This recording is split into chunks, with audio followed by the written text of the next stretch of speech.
starts right now. We begin tonight with a disturbing discovery. One man is dead after he was found in a pool in northeast Bexar County. It all happened around 2 o'clock this afternoon at a community pool on Abbott Place near I-10 and FM 78 in St. Hedwig. The Bexar County Sheriff's Office says that first responders, they tried to help that man, but the 35-year-old was pronounced dead at the scene. And we have a lot of questions, but as of right now, the Bexar County Sheriff's Office says that there are no signs of any foul play.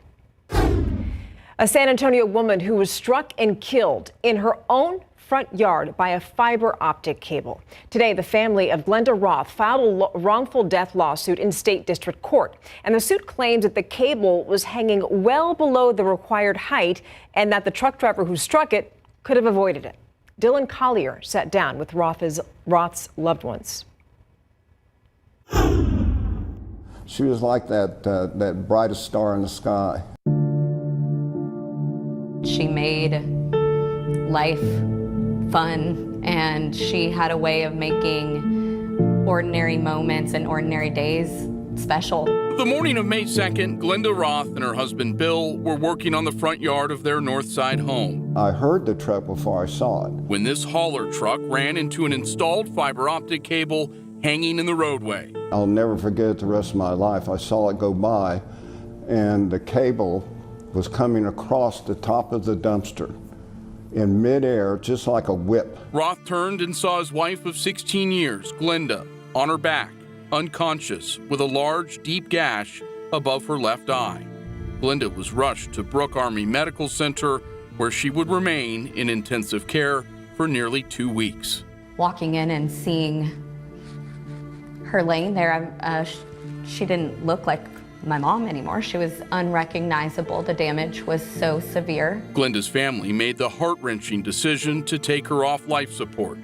Glenda Roth died May 15th at the age of 64. I don't want this to happen to somebody else. I want the people that did this to be held responsible, and that somebody else doesn't have to go through the rest of their life without the woman they love. Enter the Crosley Law Firm and attorney Brennan Jenkins. A wrongful death lawsuit filed today accuses AT&T and Quest Utility Construction of hanging the line well below the national standard height, and the dump truck driver of operating the vehicle in a negligent manner. Each of these companies has a part in either creating or ignoring the dangerous conditions that ultimately resulted in Glenda's passing. Months after Glenda's death, she was the love of my life. I prayed for her. I prayed that I would somehow meet her before I died, and sure enough, it would happen. For KSAT Investigates, I'm Dylan Collier. That lawsuit seeks more than $1 million in damages. KSAT has reached out to all 3 companies that are named in that suit, but only AT&T officials responded, saying that they received our inquiry and are looking into it. Now, Bexar County leaders are pushing back on Mayor Gina Ortiz Jones's claim that footage of an arrested councilwoman going before a judge was leaked. Now, we obtained emails showing Jones referring to the July 25th footage of District 8 Councilwoman Ibalis Mesa Gonzalez as a, quote, unprecedented leak. Both County Judge Peter Sakai and Administrative Judge Ron Wrongful responded via email to the mayor that the video was taken from a live stream of magistration proceedings, something that the county has made available to the public for years. Wrongful, in that email thread, wrote that the city should consider opening its own magistration proceedings to the public in the interest of transparency. Now, Mesa Gonzalez, who was sworn in just weeks ago, faces a misdemeanor DWI charge, and she's scheduled to be arraigned on August 25th. After KSAT reached out to Mayor Jones seeking comment, her office released the following statement that's on your screen. The mayor watched the video along with the city manager and city attorney. None had ever seen such a video of the county's magistration process and only recently learned the county began live streaming those proceedings in 2020. Statement goes on to say that this led all to believe the footage may have been improperly shared. It is odd that despite the number of high-profile DUI, DWI arrests since 2020, this remains the only footage shared publicly, end quote. The Texas Rangers have been granted a deadline extension to submit evidence in the Brad Simpson case. Of course, this is a story that we've been following closely for months. You may remember that Simpson is accused in the disappearance and presumed murder of his wife, Suzanne Clark Simpson, who was reported missing on October 7th. According to court documents, the Hill Country flooding that happened on July 4th delayed the August 1st deadline. At the time, if you remember, Texas Rangers were actually helping in the search and rescue efforts up in Kerrville. According to Bexar County court records, Simpson's next court appearance is set for September 8th. It's been more than 4 years since baby James Chaitis' remains were found underneath the mobile home where he lived. And now his mother, Delaney Chaitis, is accepting a plea deal in that case. As our John Paul Barajas explains, baby James's family says that the sentencing is a slap on the wrist. Bexar County failed another child. And I'm so sorry, but I love you, and I'm always going to have you in my heart, baby. Always and forever. That was the message from the aunt of 18-month-old baby James Chaitis. The mother, Delaney Chaitis, took a plea deal Tuesday, pleading guilty to one count of intentionally or knowingly causing serious bodily injury to a child. 20 years with time served. Where's that justice? 20 years is not enough time. She gets to come out and have another child. She'll be in her 40s, early 40s by the time she gets to come out. In April of 2021, baby James's remains were found under the mobile home where he and his mother lived. After years of little to no progress in the case, Chaitis' aunt, Marisol Benavides, says she's heartbroken. What are we telling people, that it's okay? Oh, go ahead, kill your child. It doesn't matter. You're not going to get any time. It's a slap on your hand. It's a slap in James's face. No cameras were allowed in the courtroom, but Benavides read as part of her impact statement. You're guilty of not providing James with love. Guilty of him being found dead. You're guilty of being a poor excuse of a mother and a human being. Delaney Chaitis showed little to no reaction when it was read to her. It hurts my heart. You know, it hurts me because she's still my niece. I don't hate her. I hate what she did. I'm disgusted and very, very hurt by her. Benavides tells us besides being disappointed in the plea deal and sentence, it also hurts not having any answers as to why all of this happened. It took us a long time to try to understand why the court was taking so long. And then they ripped it away from us. And now we just have to put that Band-Aid back and just keep his memory alive. John Paul Barajas, KSAT 12 News. The special legislative session in Texas is on hold for the second day in a row. This comes after several Democrats left the state to avoid a discussion on a new proposed congressional map. Now, the leaders who left are facing threats of arrest, threats of fines. Governor Greg Abbott and Republican lawmakers are pushing to redraw Texas congressional maps that the Democrats say would give Republicans more seats in the House. But if you ask President Trump, he says Republicans are entitled to those additional seats. But Democrats are adamant, nope, that's not the case. Today, Republican U.S. Senator John Cornyn sent a letter to the FBI asking for help in finding the Democratic Texas state lawmakers who have fled and also calling for an investigation into any, quote, potential criminal acts. While many of us think about our Hill Country neighbors still recovering from last month's floods, the San Antonio River Authority is also thinking about flood warning systems, but right here in Bexar County, because leaders say they want to improve and also expand the system. Specifically, that includes updating monitoring systems, communication systems, and also preventative measures at low water crossings. The River Authority also wants to bring all three existing systems into the county, but under its umbrella. So that could cost around $22 million. And leaders say that they're hoping to expand the upgrade to surrounding counties, possibly with state money. At a meeting this afternoon, county commissioners voted to direct staff to find space in the budget. All right, now let's take a live look at our roads right now. 410 at Blanco Road. It was looking just this busy when we showed this clip to you, or this video at about an hour ago. Looks to me just like normal traffic on an evening. So back here, Bexar County voters are going to have their first and likely only chance to vote on a new Spurs Arena this November. Bexar County commissioners voted 4-1 to ask voters whether to raise the hotel portion of the county's venue tax. It would be used on a Spurs Arena and upgrading the team's current home and surrounding Freeman Coliseum grounds.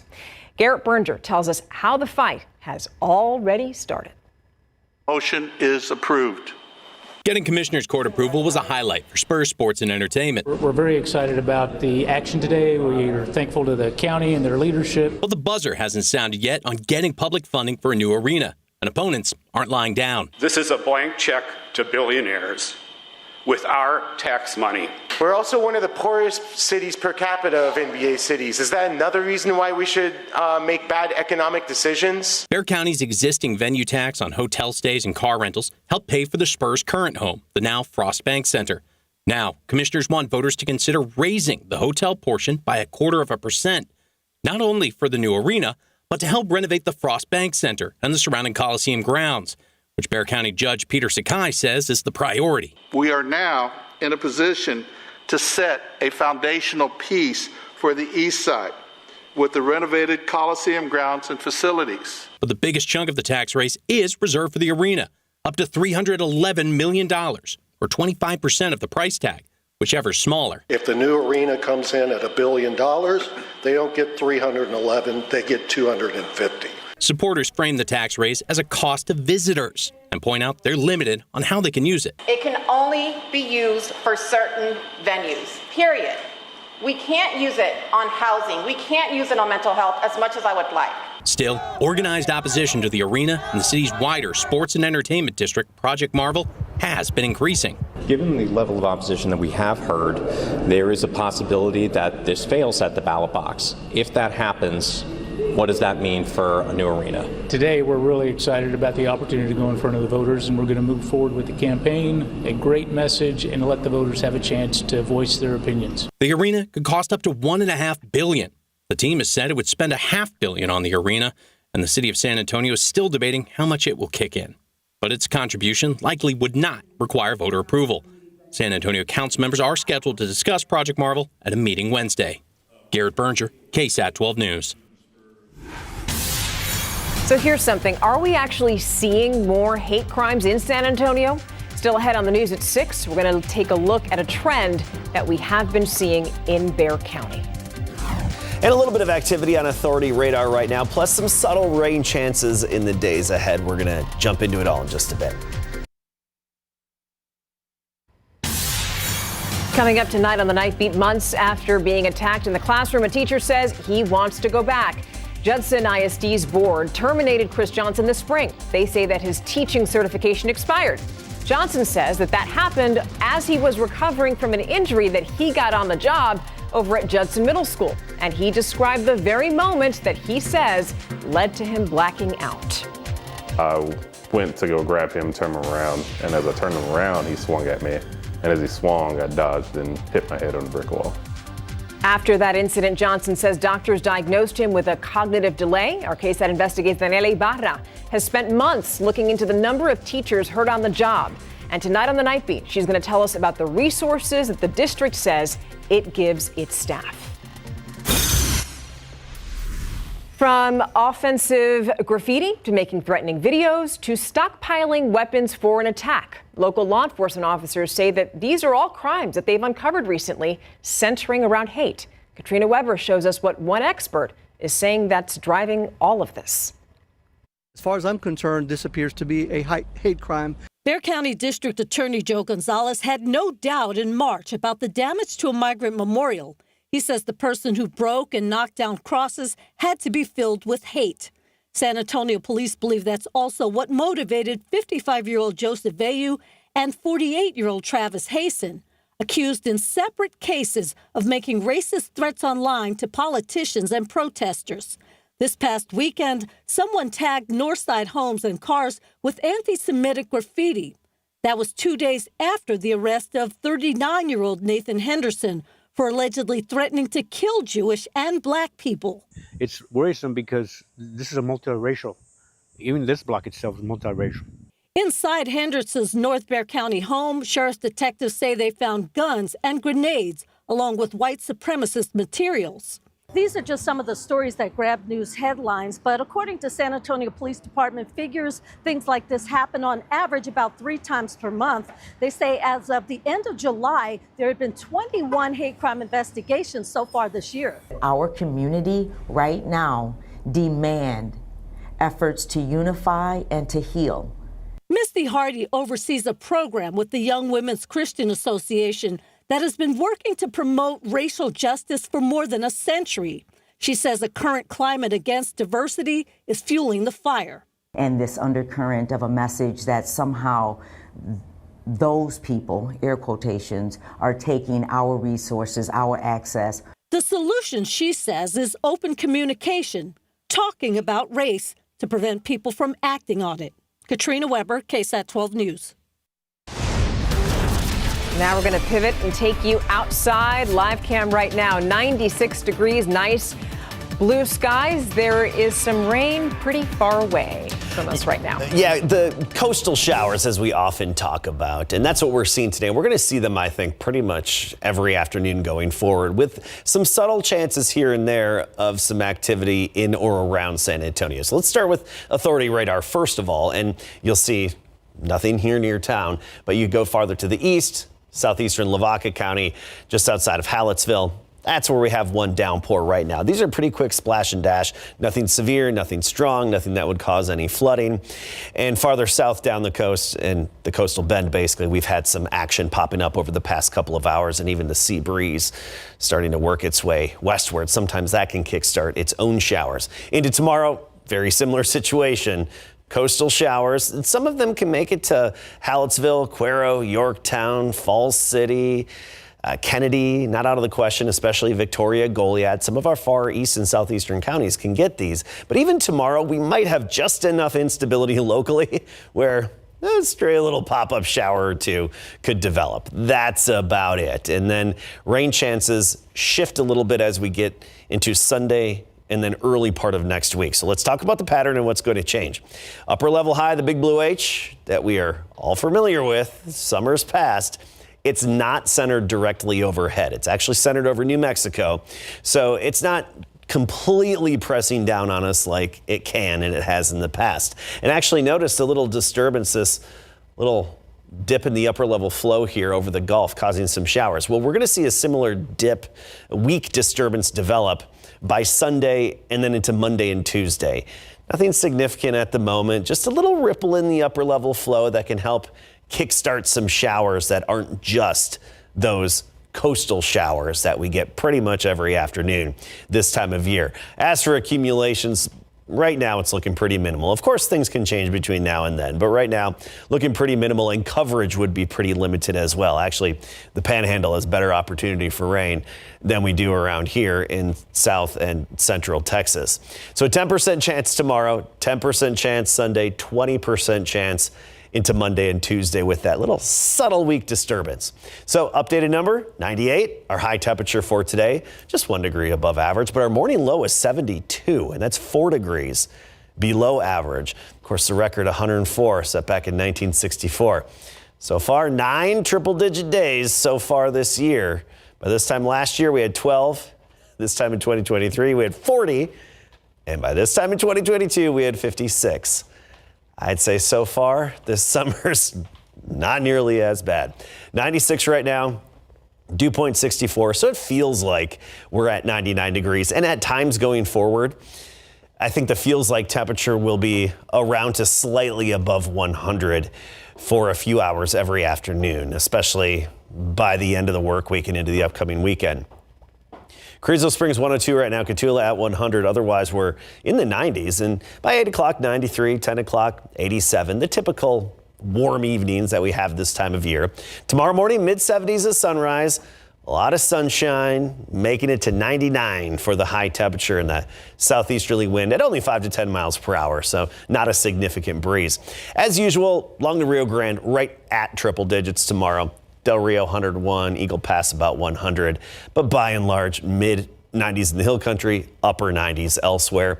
And then I think we'll start tallying up those triple digit days again. I mean, 100 to 101 for the high temperatures Thursday, Friday, on into the upcoming weekend. And also coming up at 6:45, a look at the satellite imagery of the intense wildfire smoke elsewhere in the country and an update on the tropics. All right. Thank you so much for that, Adam. So this is the time of year that's super exciting for students as well, because this is all about possibility. And you have been traveling quite a lot. Your team has to talk about high school football and give us a preview of the teams. Yeah, the first time that teams could begin practicing was yesterday, so now the fun really begins. We continue our BGC previews by going south to check in with the POTH Pirates, and they're home to one of the coolest active streaks in high school football. And also checking in with Texans training camp, D'Amico Ryans shares an update on one of his linebackers who's projected to have a breakout season after the break.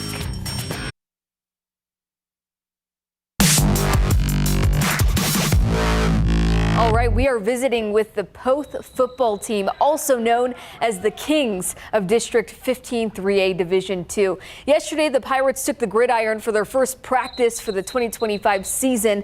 Now, the only blemish on the program's record last year came from a regional semifinals loss. Aside from that, POTH was undefeated, continuing their brilliance in district play, still perfect since 2016.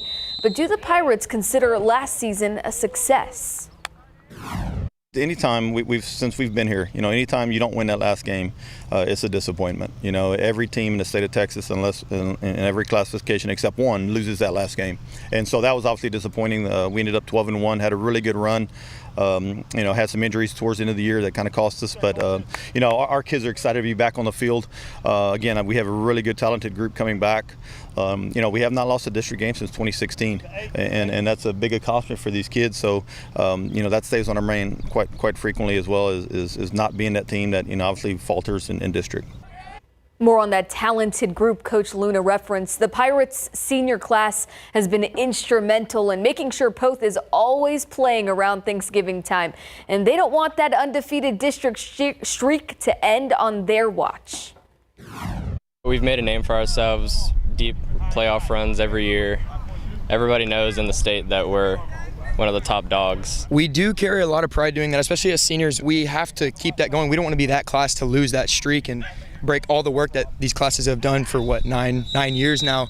We don't want to be the ones to lose that. So we do carry a lot of pride in what we do. I think the coaches, they're really good coaches, teach us to do little things right, play hard all the time, fight, just keep battling no matter the score. They say our opponents are nameless, faceless, and just treat everyone the same. We always aim for an undefeated district champ, try to keep that district streak going alive, and it's always planned to end at Jerry's World and win a state championship. We'll see if they can do that. POTH opens up their season on the 29th at home against non-district foe Jourdanton. Camping with KSAT, powered by Thomas J. Henry. Okay, after weeks of practicing against themselves, the Dallas Cowboys finally get to shake things up today, hosting the Los Angeles Rams for a joint practice. Micah Parsons, the Cowboys star edge rusher who requested a trade from the team on Friday, was in attendance but didn't participate per usual. We'll have more on the joint practice tonight on the Night Beat. No, it's not a challenge getting Christian back. It's just a matter of him being in a good spot where he can come out and play well. He's been dialed in. He's been in a ton of meetings, ton of walkthroughs on the side, even though it hasn't been live, full-speed reps. Day 2 is in the books for the Texans at the Greenbrier in West Virginia. Head coach D'Amico Ryans providing an update on Alabama product Christian Harris as he works through a calf injury. Now Harris is entering his 4th year with the Texans, but the linebacker has dealt with multiple injuries over a short amount of time. More on Harris and running back Damian Pierce, who was just activated off of the PUP list, coming up at 7 on KSAT Sports Now. Mary, thank you for that. And stay right where you are, because after the break, you see her right here. Mayor Gina Ortiz Jones is going to join us for our KSAT Q&A right after the break. We'll be right back. Welcome back, everybody. Time now for our KSAT Q&A. Joining us now is Mayor Gina Ortiz Jones. This is something that we try to have you on every Tuesday, so we're happy that you're joining us here today. So obviously, we're going to start with the elephant in the room. There was a back and forth that you had with county leaders, and it had to do with the video of the councilwoman after she was arrested on suspicion of DWI. We're talking about Councilwoman Ivalis Mesa Gonzalez. When you had communicated with county leaders, you said the video had been leaked, but it wasn't. I mean, it's public video that the media and everyone has access to. What do you have to say about the situation now? Yeah, well, and so when I saw the video, actually, the city manager showed it to me, and we were actually with the city attorney as well, and none of us had ever seen that angle video. No one had ever seen that kind of footage among those three. And the chief of police actually also corroborated they hadn't seen that before. So when you have such senior city staff saying they'd never seen anything like that, for us, it seemed like something had been shared inappropriately. The city attorney's team reached out to the county, and it sounded like they have been live streaming this. There's some debate about the actual time that they've 5 years or something, yeah. Since they started that process. Well, yeah, and I think there's some details there. It sounds like they've only been doing it consistently for 2 months. And I think what's important there is, I think in our community, look, we've got two things, as I always say. We've got compassion and we've got common sense. And I think when we looked into that, you have to actually be watching that feed right as somebody is going through it. You can't archive it, you can't search it. And so that also led us to believe there may have been something that caused somebody to pay attention to that, otherwise they would not have been. And so, for this to have been going on for 5 years, as they say, and yet this is the first time we've seen, given the other high-profile DUIs and DWIs in our community, the first time that we would have seen this. I think for us, it just kind of raised a lot of questions about what exactly happened here. And I think, I'm sure the judge also shares the importance of making sure that people have, adequate privacy and due process, and that there aren't any things that kind of unnecessarily color somebody's judgment of somebody, right? And so that's why we reached out and wanted to get more information. And I also, if we were unfamiliar that this was now being live streamed, then certainly the public also did not know this was being live streamed. Are you suggesting that there was something nefarious about? We were asking questions, again, because for us, for that to have been in play for so long, and for senior city officials to not be aware of it in any way, again, to us indicated that something inappropriately had been shared. And if this had been going on, as I mentioned, for that amount of time, it's very surprising that we hadn't seen this for any of the other high-profile DUIs or DWIs. So again, I think it's a fair question in light of the circumstance, and I look forward to working with the county and the judge and making sure the public is very clear about those pieces of information that are public. Have you spoken with the councilwoman about what happened? I've spoken with Councilwoman Mesa Gonzalez, and thankfully she is safe. Thankfully nobody was injured, and she's going through the legal process, and she should be afforded that, of course. So we had with the administration before yours, there were 2 instances of council members being arrested under similar circumstances for DWI. They were censured within City Council. Is that going to happen in this case? We're still waiting on a couple of pieces of information to be able to determine what is the right way forward. That is, obviously, again, continues to maintain the public's trust in their elected officials. Are you ruling out a censure? No, I think we're still waiting on additional information to figure out what's the best way forward. Okay, the other thing I wanted to ask you, switching gears now, it has to do with the Spurs. So we talked about this earlier in the newscast. The Bexar County Commissioners voted to pretty much take it to voters and ask them whether they want to raise the hotel portion of the county's revenue tax, and that could help Bexar County get up to $311 million for the new sports arena. But the city hasn't yet decided how much its portion would be. Do you have a deadline, or do you know when the city would come up with a decision on that? Well, I think it's really important. So we have different, our math problem is a little bit different, if you will. To your point, the county has said they will pay up to 25% of the costs at a max of 11. They have said they're also willing to waive the $88 million, which is the cost to leave early, right? So they're in it for $399 million.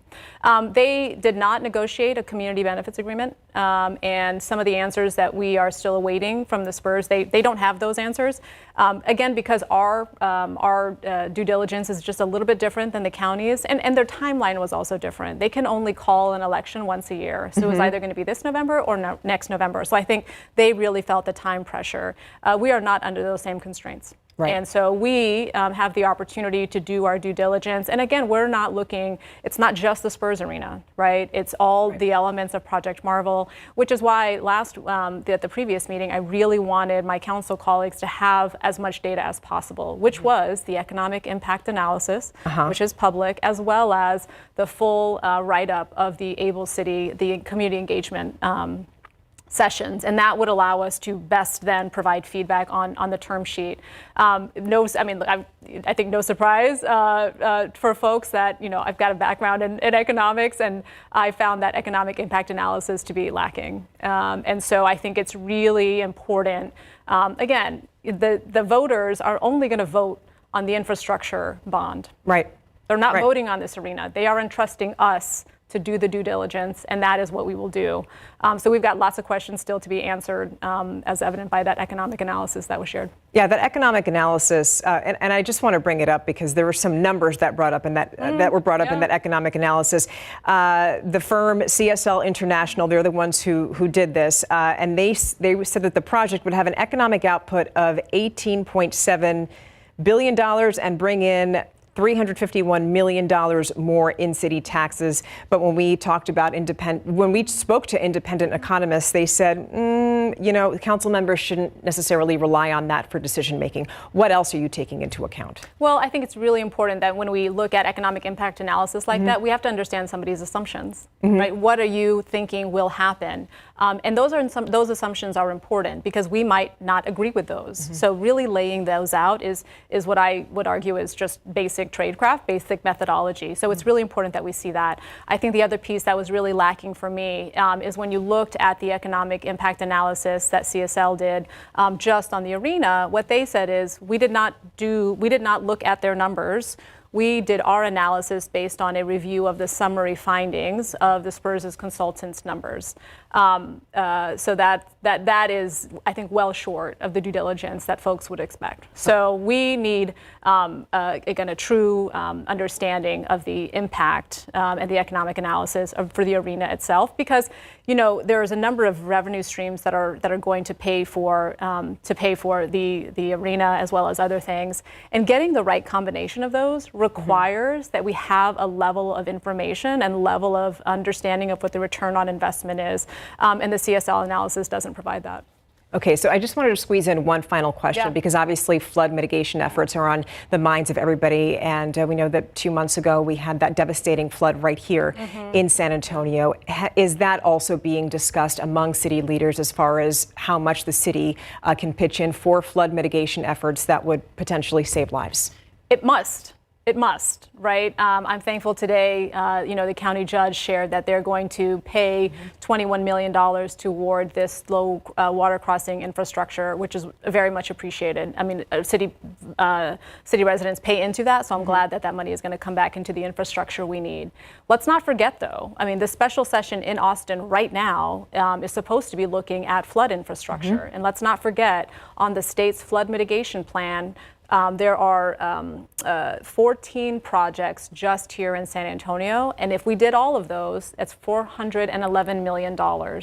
That's why I sent, about a week and a half ago, a letter to our state delegation saying, hey, very clearly, it's really important that we speak with one voice on this issue, because of the top 100 projects on the state plan, San Antonio only has 4.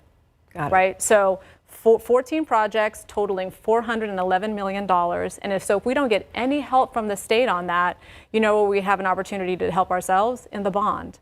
And that's why it's really important that we understand how much money from the bond may need to go to support the infrastructure needs around this downtown development, as well as what may be needed to support if we wanted to help ourselves on some of these flood projects. There's not endless money, right? So we really have to get the math right and understand where we have the highest rate of return. But to your point, what are the investments we need to make to keep ourselves safe? Where do you add money? Where do you take away money? That's what the budget requires. And let's not forget, we're entering into a very difficult fiscal environment, right? I mean, soon we will see the implementation, and we're starting to see hints of it already, the implementation of the reconciliation bill, cuts to Medicaid, cuts to Medicare, some of the other funding, social services that are being impacted in our community, right? We're going to, it'll be a very difficult economic environment, so we have to, I think, take that into context as we make the right investments for our community for the future. Mayor Jones, thank you so much. Thank you for joining us on the set, and we'll have to leave things right there. We'll be right back after the break.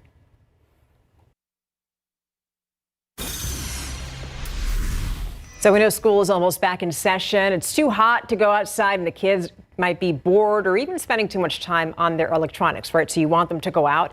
But there is a free place where they can get that boredom out and perhaps even find free tutoring once the school year gets started. Watch this. Something has to be minus. These kids are practicing their math skills and having a good time. I do math. That's what's been happening at the Cortez Library on the South Side this summer. We have had approximately a bajillion people come through for the summer. Librarian Linda Childs is joking, of course, but she has noticed more visitors. Fox paint, fox paint. Teacher and mother Kathy Rosales says her kids don't mind hanging out with her at the library. When I was younger, we used to walk across to this library and have a reading, like listen to a story and things like that. And I've actually told them about my experiences as a child. And, you know, the love for reading is built early on. There's educational computer games. At this library, a teen gaming station, and all libraries offer tutoring once kids start school. You're here at the library's homepage, mysapl.org, and then you go to services. It's hot. There's another reason to come to the library, right? It's a cool place to be when you don't want to be outdoors in that sun. Awesome. Well, good luck in the school year, and good luck keeping these kids, entertained, not only your kids, but your kids at school. Patty Santos, KSAT 12 News. Okay, so that's somewhere where kids can go and just escape this really oppressive heat. All right, 96 degrees out there right now. We keep saying this nice, beautiful, almost clear skies. Our Adam Caskey is going to come back with your full forecast right after the break.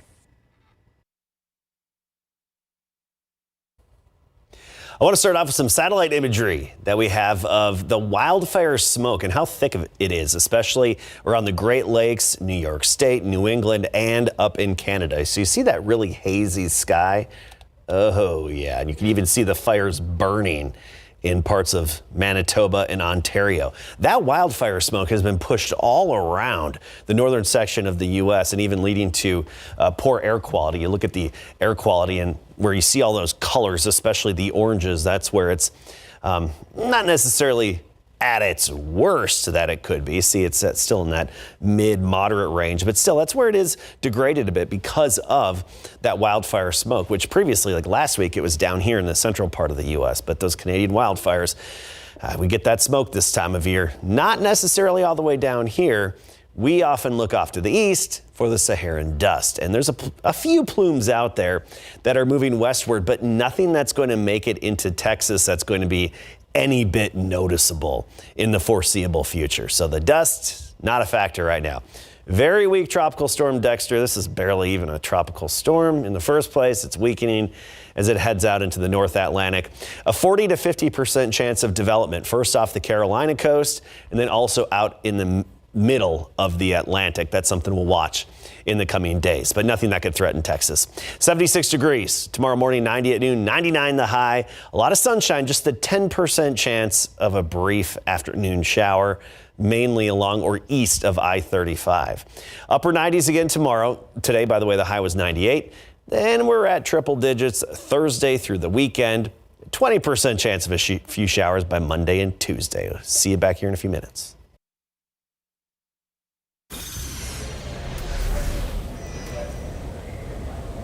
Coming up on KSAT Sports Now at 7 o'clock, available to watch on our streaming platforms. KSAT Sports Now, it's available on KSAT Plus and KSAT.com. Now we are breaking down the Cowboys running backs room. Who will emerge as the #1 running back? Also out east, Texans head coach DeMeco Ryans provides an injury update on two key players, linebacker Christian Harris and running back Dameon Pierce. Also, the full interview with De'Aaron Fox after the guard inked a 4-year, $229 million max extension. And Fox had a lot of interesting things to say, including why he wanted to be in San Antonio long term.